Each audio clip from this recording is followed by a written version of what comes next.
Con el gusto de saludarlos, vamos a empezar el discipulado pastoral que correspondería al día domingo a las 11 de la mañana. Pero como va a haber algunos cambios y vamos a poner clases para personas que empiezan a asistir a la iglesia, este discipulado le vamos a poner pausa. Entonces, ahora vamos a terminar la segunda carta a los Corintios y con eso dejamos en pausa a ver en qué otro momento se da la oportunidad para reanudar este discipulado pastoral. Entonces, en ese caso, regresaríamos al libro de los Hechos, donde el apóstol emitió las cartas a Corintio para continuar con el peregrinaje del apóstol en sus viajes misiológicos y volver a pausar en el libro de Hechos cuando surge otra carta a otra iglesia. Entonces, hoy terminamos Corintios y hacemos pausa en este discipulado pastoral. Bien, es el capítulo 12, pero también vamos a abarcar el capítulo 13. El apóstol está en esa encrucijada de que no es recibido al 100%. Esto lo que quiere decir es que no era valorado. He insistido que el origen de estas cartas, y bueno, falta una, como vamos a ver aquí mismo, dice por tercera vez, mi tercera visita, etc.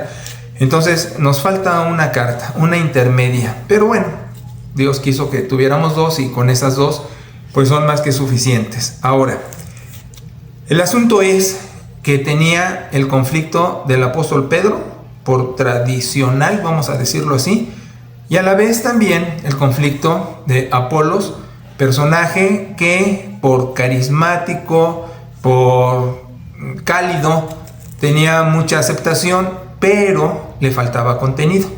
Entonces Pablo estaba en medio, porque Pablo, muy inteligente y con mucho que aportar de contenidos teológicos, cristianos, bíblicos, tenía la sombra de estos dos, de tal manera que Corinto, dividida, pues no lo aceptaba. Ahora, empieza el capítulo 12 diciendo el apóstol que no le conviene gloriarse, y hay unas expresiones muy interesantes, porque dice en estas expresiones que habla en tercera persona, conoce a un hombre en Cristo, que hace tantos años en el cuerpo o fuera del cuerpo, expresiones, mira, donde la gente se ha hecho tantas bolas. Lo que no se dan cuenta es que el apóstol está hablando de sí mismo en tercera persona, y como no quiere ser el héroe de la historia, pues por eso habla como de conozco a un personaje que le pasó esto, pero es hablando de sí mismo, porque al final va a decir no me conviene gloriarme, en ese sentido de que el personaje del que se supone que está hablando en tercera persona pues recibe unas revelaciones extraordinarias. Dice en el versículo 4, hasta este vuelo que fue arrebatado al paraíso. Mira, el apóstol está descifrando su currículum. Está diciendo que era una persona que tenía una capacidad mayor al resto de los apóstoles. En la carta a los Gálatas, cuando también lucha con esto de que no es tan aceptado y los otros apóstoles más, dice, pues yo no soy menos que aquellos. Reconozco el valor de aquellos, son importantes, etc., pero yo no soy menos que aquellos. Y tengo mi lugar, y un lugar preponderante, dice el apóstol. Es una pena siempre estarse echando autoporras, ¿no? Y autoalabanza. Pero el momento del apóstol no le daba otra chance. O lo hacía, porque pues no era valorado. De tal manera que dice en el versículo 4 que recibe una capacitación singular. Y esta lleva dos direcciones. Sin duda, el talento y el don que Dios le dio, sin duda. Aquí ya hablé un poco antes de los dones y talentos, que también luego la gente se hace bolas queriendo separarlos. Yo digo que es lo mismo, las capacidades que tiene uno, que todas vienen de Dios, algunas también por genética que viene de Dios, y también por habilidad aprendida que viene de Dios. Al final todo viene de Dios, ¿no? Pero lo singular aquí es que el apóstol tenía una capacidad sobresaliente. Y, como he dicho antes, toda la gente sobresaliente adelantada a su época lo diría, pues no es comprendida, no es valorada. Siempre quedan los demás al margen, quedan atrás de personas con calibre pesado. Entonces dice el apóstol que no debe echarse porras él, diría el versículo 5, y dice el verso 6 que podría hacerlo porque no estaría faltando si dijera la clase de gente que era, ¿verdad? Pero aquí viene lo interesante, dice el versículo 7, pero para que esta capacidad que me dio Dios, y él lo expresa, la grandeza de las revelaciones no me exaltara desmedidamente. Por eso te digo que cuando dice conozco a un hombre hablando en tercera persona, pues se refiere a sí mismo, a este apóstol, ¿verdad? Muy inteligente, pero pues a veces también patinaba con eso de hablando de otro en tercera persona, refiriéndose a sí mismo, porque al final está concluyendo para no exaltarme yo, para no perder piso, ¿verdad? Dice, me fue dado un aguijón en la carne, un mensajero de Satanás, para que no pierda piso, que no me enaltezca de más. La gente muy capaz puede tener el problema, de por sí va a estar aislado por capaz, pero puede tener el problema de convertirse en un déspota. Ahora mira, el despotismo, palabra griega, originalmente quería decir amo.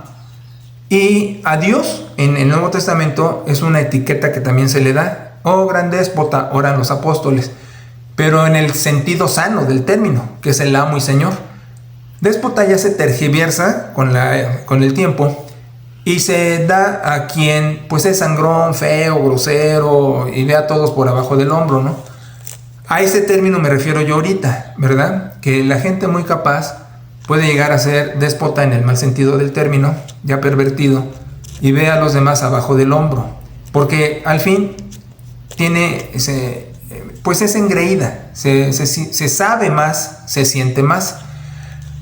Y solo la gente de veras que Dios la ayuda puede conservar la sencillez siendo muy capaz. Y también hay, por supuesto, hay las dos experiencias, gente muy capaz sencilla y gente muy capaz sangrona.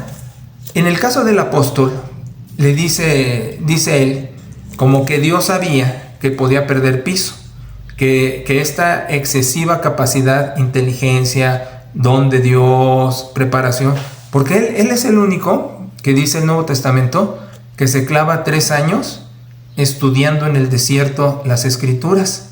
De por sí ya era un erudito de la cuna fariseica, ¿verdad? Su maestro Gamaliel, todas esas cosas. De por sí ya tenía su estudio superior. Y en el desierto, como menciona en Gálatas, pues tuvo su posgrado. Entonces estudia las escrituras, tiene su posgrado, y pues nadie más en el Nuevo Testamento tiene eso, ¿no? Nadie más. Entonces tenía el riesgo de perder piso por esa gran capacidad que tenía y esa enorme preparación que tenía.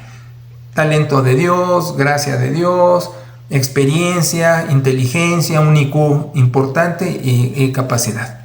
Entonces dice, de parte de Satanás. Ahora, esa expresión sí la entendemos así, pero no puede venir nada si no lo autoriza Dios, si no le da el visto bueno. Entonces yo hubiera dicho que el aguijón de la carne se lo había dado Dios.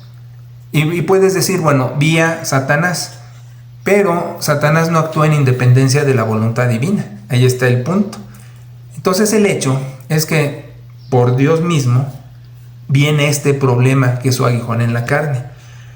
Y dice el apóstol que 3 veces no son 3 oraciones, pueden ser 3 momentos, 3 etapas en su vida, 3 situaciones climáticas. En teología le decimos angst.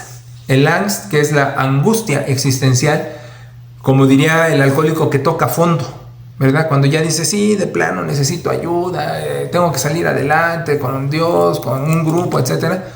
Ese es el angst existencial. Son momentos críticos en la vida de la persona donde le tienen que caer veintes. Entonces dice el apóstol, he tenido 3 episodios de esos. y le he pedido a Dios que me quite esto, que ya no me lo quite, que pues el descrédito. Ese era su aguijón en la carne, porque es terrible ser capaz, tener contenidos, tener oferta que dar y que no te la reciban. Eso es muy frustrante, traumático. Entonces dice pues que se me quite eso, y dice que Dios le contesta, y aquí viene lo curioso, porque si viene de parte de Satanás, pues como que se lo hubiera pedido a Satanás, ¿no? O sea, entiéndeme. Por eso insisto que era Dios. Por eso dice, y le he rogado al Señor que lo quite de mí. Entonces dice que le dice Dios, pues que te baste mi gracia, porque mi poder se perfecciona en lo débil. Y entonces dice el apóstol, pues entonces me voy a gozar en la debilidad. La debilidad me hace fuerte. Al decirle Dios, bástate mi gracia, le está diciendo como lo que le dijo a Isaías y a otros profetas. Ve al pueblo, pero no te van a oír. Ve, predícales, pero no te van a hacer caso. Entonces aquí la cuestión es, entonces ¿para qué voy si no me van a hacer caso? Y aquí el punto clave es que uno tiene que cumplir lo que Dios quiere, y dos, emitir el mensaje. Que no lo crean es otro boleto, pero la responsabilidad original es emitir el mensaje. Por eso cuando le dice Isaías, ve, pero he endurecido, hasta así dice, ¿no? He endurecido el corazón y los oídos de estos para que no te hagan caso. La situación era, el mensaje tiene que quedar proclamado. Fíjate, es la gente divina, ¿no? ¿Por qué Dios trabaja así? Bueno, pues así lo hace. Emite el mensaje, esa es la chamba. Mira, alguna vez Perita nos decía que había una persona que se le dijo que tenía que mover una roca. Y este hombre empujaba la roca, la empujaba y no la movía nada, ¿no? Y Dios le había dicho, mueve la roca, ¿no? Y empuja la roca. Entonces el otro estaba empuje y no pasaba nada. Entonces cuando se cansa, se frustra, no la muevo ni un centímetro, Dios le dice, es que no quería que la movieras, quería que la empujaras. ¿Por qué? Porque desarrollé músculos que no tenías empujándola, ¿sí? Entonces, con eso te quiero dar a entender que el emitir el mensaje es hacer los músculos que Dios quiere. Mover la piedra, ese es otro boleto. Mover el corazón de la gente, pues ya le tocará a Dios si quiere. Pero el emisor tiene que cumplir la voluntad de Dios. Entonces, con Pablo, al decir bástate mi gracia, es pues tú haz lo que tienes que hacer. Desde el principio se le dijo a Ananías cuando fue a orar por Pablo, que estaba ciego, porque este debe de saber todo lo que va a padecer por mi nombre, dice Dios hablando de Pablo. Entonces su ministerio no fue fácil, pero no por no ser capaz, al revés, por haber sido tan capaz, su ministerio no fue fácil. Y aparte su personalidad, colérico, melancólico, pues quería hacer cosas, pero luego le entraba la depre porque pues la gente no lo pelaba.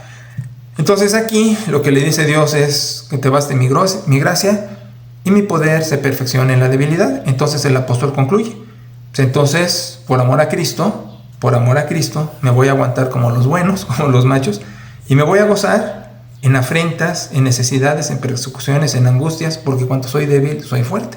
Entonces, entiende, estas persecuciones, como dice, estas angustias, no me entiende la gente, me critica, son grillosos, pues me van a hacer más fuerte sabiendo que eso es lo que quiere Dios y que no me voy a enaltecer, aunque tengo la capacidad que no aceptan los demás.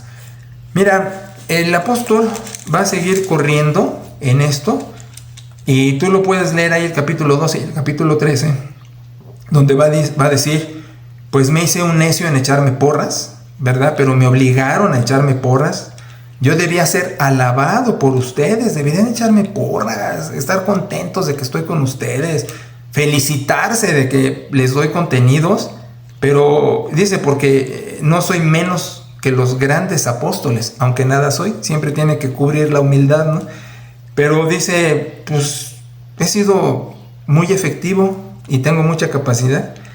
Y luego viene esto de que por tercera vez fui a ustedes, porque como papá los tengo que atender, no ustedes a mí. Está bonito esto, ¿no?